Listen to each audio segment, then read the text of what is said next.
بسم اللہ الرحمن الرحیم۔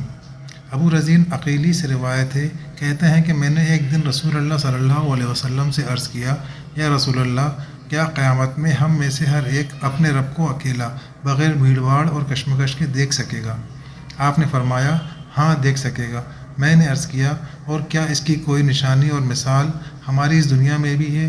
آپ نے فرمایا، اے ابو رزین، کیا 14ویں رات کو تم میں سے ہر ایک چاند کو بجائے خود اور اکیلا بغیر بھیڑ بھاڑ کے نہیں دیکھتا؟